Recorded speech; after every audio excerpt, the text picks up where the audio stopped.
오늘은 나의 라임 오렌지 나무 두 번째 시간입니다. 제가 첫 번째 시간에 책의 전반적인 내용을 설명했어서 궁금하신 분들은 첫 번째 이야기를 찾아보시면 좋을 것 같습니다. 오늘 두 번째 이야기에서는 제제의 선함을 사랑했던 두 인물, 세실리아 파임 선생님과 그에게 진정한 사랑을 알려준 또 다른 제제의 라임 오렌지 나무 포르투가와의 장면을 읽어드리겠습니다. 제제, 할 얘기가 있다. 잠깐 남아있어라. 선생님은 한없이 핸드백을 뒤적였다. 마치 내게 말을 꺼낼 용기를 핸드백 속의 물건들 사이에서 찾고 있는 것 같았다. 그리고 마침내 결단을 내린 듯 입을 열었다. 제제, 고도프레두가 너에 대해 아주 나쁜 얘기를 하더라. 그게 사실이니? 나는 머리를 끄덕였다. 꽃에 관한 얘기죠? 그렇죠, 선생님. 왜 그런 짓을 했니? 아침에 일찍 일어나서 세르지뉴 집 정원으로 갔어요. 대문이 열려 있어서 재빨리 들어가 꽃을 하나 꺾었어요. 하지만 그곳엔 꽃이 엄청 많아서 표시도 나지 않아요. 그래도 그렇지. 그건 옳은 일이 아니야. 더 이상 그런 짓을 하면 안 된다. 큰 도둑질이 아니라도 아무튼 도둑질은 도둑질이야. 아니요, 선생님, 안 그래요. 이 세상은 하나님 것이죠? 이 세상 모든 것이 하나님 거잖아요. 그러니까 꽃들도 하나님 거예요. 내가 조리 있게 대꾸하자 선생님은 깜짝 놀랐다. 선생님, 그렇게 할 수밖에 없었어요. 우리 집에는 정원이 없어요. 꽃을 사려면 돈이 들고요. 그리고 전 선생님 벽만 늘 비어있는 것이 마음 아팠어요. 선생님은 마른 침을 삼켰다. 가끔 선생님께선 생크림빵을 사라고 저한테 돈을 주셨잖아요. 그렇지요? 매일 주고 싶어도 네가 종종 사라져버렸어. 전 매일 받을 수가 없었어요. 왜? 간식을 가져오지 못하는 다른 애들이 있으니깐요. 선생님은 핸드백에서 손수건을 꺼내 난 몰래 슬쩍 눈물을 닦았다. 선생님, 올빼미를 못 보셨어요? 올빼미가 누군데? 저만큼 작은 흑인 여자예요. 꼭대기에 머리를 틀어 끈으로 묶으네요. 아, 도로텔리아 말하는구나. 네, 선생님. 도로텔리아는 저보다 더 가난해요. 다른 여자애들은 그 애가 깜둥이인데다가 가난뱅이라서 같이 놀려고도 하지 않아요. 그래서 그 앤 매일 구석에 혼자 웅크리고 앉아있어요. 전 선생님께서 주신 돈으로 산 생크림빵을 그 애하고 나눠 먹었어요. 선생님은 이번엔 아주 오랫동안 코에 손수건을 대고 있었다. 선생님께서 가끔 저 대신 그 애한테도 돈을 주셨으면 좋았는데 그의 엄마는 남의 집 빨래를 하세요. 애들이 11명이나 된대요. 게다가 모두 아직 어리고요. 우리 진진야 할머니께서도 토요일마다 그의 집에 쌀과 콩을 갖다 주시며 돕고 계세요. 저도 엄마가 작은 것이라도 더 가난한 사람과 나눠야 한다고 하셔서 제 생크림빵을 나눠 먹은 거예요. 이제 선생님의 눈물은 하염없이 흘러내렸다. 전 선생님이 우시라고 그렇게 한 게 아니에요. 이제는 꽃을 훔치지 않고 공부만 열심히 하겠다고 약속할게요. 그게 아니다, 제제. 이리 와봐라. 그리고는 내 손을 꼭 잡았다. 넌 정말 고운 마음씨를 가졌으니까 나하고 약속 하나 하자, 제제. 약속할게요. 하지만 선생님을 속이고 싶진 않아요. 전 마음씨가 곱지 않아요. 선생님께서는 집에서 제가 어떤지 모르셔서 그러세요. 상관없어. 내겐 네가 아주 고운 애란다. 앞으로는 네가 꽃을 가져오지 않았으면 좋겠다. 네가 얻어오는 거라면 모르지만 말이다. 약속하겠니? 약속해요, 선생님. 하지만 병은요? 늘 비어 있어야 하나요? 이 병은 결코 비어있지 않을 거야. 난 이 병을 볼 때마다 이 세상에서 가장 아름다운 꽃을 보게 될 거야. 그리고 이렇게 생각할 거야. 내게 이 꽃을 갖다 준 아이는 세상에서 가장 착한 나의 학생이라고.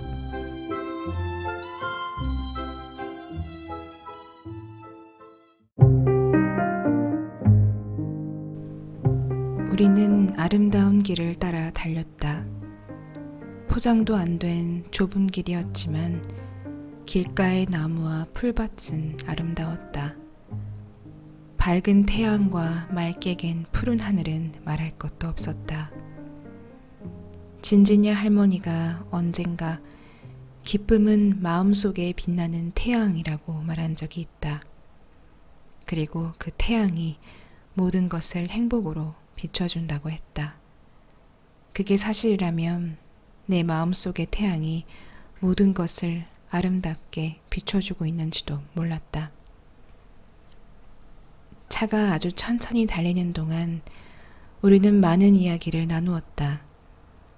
자동차마저도 우리 이야기를 귀담아 들으려는 것 같았다. 너는 나하고 있을 땐 비단같이 부드럽고 착해. 네 선생님하고 있을 때도 네 선생님 성함이 뭐라고 했지? 세실리아 빠임이요. 선생님 한쪽 눈에 점이나 있는 건 알죠? 그는 웃었다. 그러니까 세실리아 빠임 선생님은 네가 학교 밖에서 못된 짓을 저지르고 다닌다는 것을 믿지 않는다고 그랬지. 네 동생이나 글로리아랑 있을 때도 넌 아주 착해. 그런데 어떻게 사람이 그렇게 변하지? 저도 모르겠어요. 집에서는 아무 생각 없이 하는 일도 장난이 돼버려요. 내가 나쁜 짓을 저지른다는 걸 온 동네가 다 알아요. 악마가 내 귀에다 대고 나쁜 일을 불어넣나 봐요. 안 그러면 에드문드 아저씨 말처럼 어떻게 그 많은 장난을 혼자서 만들어내겠어요. 그가 차를 오른쪽으로 꺾자 우리는 오솔길로 접어들었다. 차는 한참을 더 가다가 넓은 들판에 멈추었다. 뿌리가 커다란 나무 한 그루가 서 있는 곳이었다. 나는 손뼉을 치며 좋아했다. 야, 멋지다, 멋져. 벅 존스를 보면 그의 평원과 초원들은 여기 발밑에도 못 온다고 얘기해 줄래요. 그는 내 머리를 쓰다듬었다.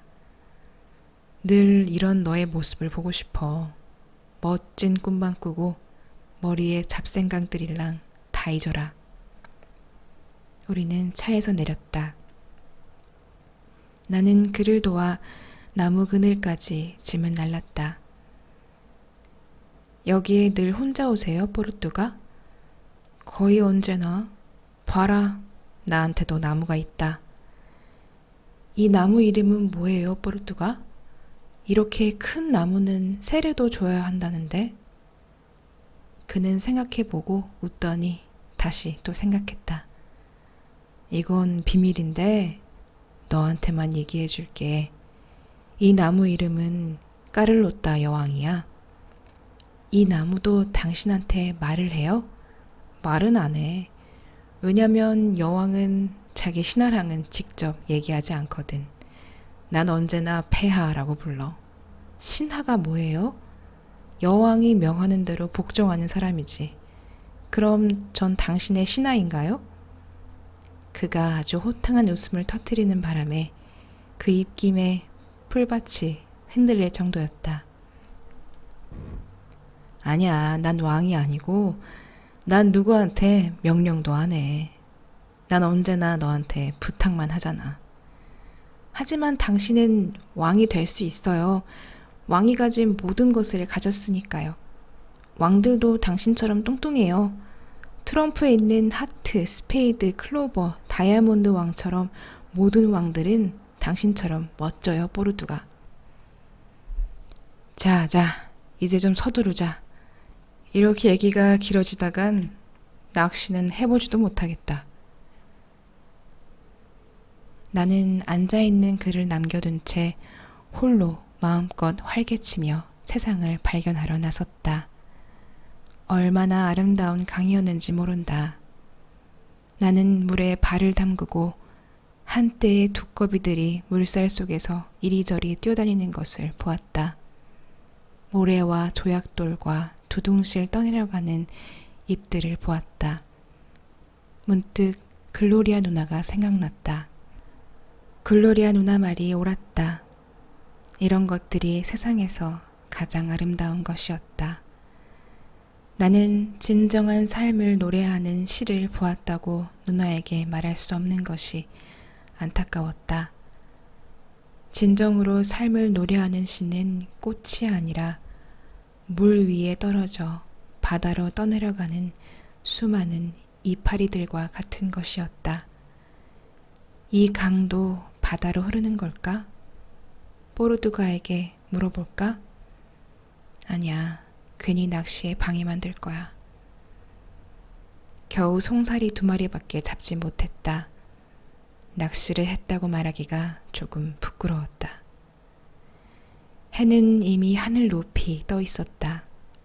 내 얼굴은 장난을 치느라 삶에 대해 생각하느라 발갛게 상기되어 있었다. 그때 포르투가가 나를 부르며 다가왔다. 나는 새끼염소처럼 뛰어갔다. 꼴이 말이 아니다, 요 꼬마야. 이것저것 다 하고 놀았어요. 바닥에 눕기도 하고 물장구도 쳤어요. 뭘 좀 먹자. 그런데 그 돼지 같은 꼬락서니로 먹을 수는 없지. 옷을 벗고 거기 얕은 데서 좀 씻고 나오거라. 그러나 난 그렇게 하고 싶지 않아 머뭇거렸다. 헤엄칠 줄 몰라요. 몰라도 돼. 어서. 내가 옆에 있을 테니까. 나는 계속 서 있었다. 그에게 몸을 보이고 싶지 않았다. 설마 내 앞에서 옷을 벗는 게 부끄러운 것은 아니겠지? 아니요, 그게 아니라. 어쩔 수가 없었다. 등을 돌려 옷을 벗기 시작했다. 우선 셔츠를 벗고 그 다음엔 멜빵 달린 바지도 벗었다. 그것들을 모두 땅바닥에 던져놓고 나서 애원하는 눈빛으로 그를 돌아보았다. 그는 아무 말이 없었다. 그러나 그의 눈은 놀라움과 분노로 가득 차 있었다. 나는 매맞은 자국과 흉터를 그에게 보이고 싶지 않았던 것이다. 그는 목맨 소리로 이렇게 말했다. 아플 것 같으면 물에 들어가지 마라. 이제 아프지는 않아요.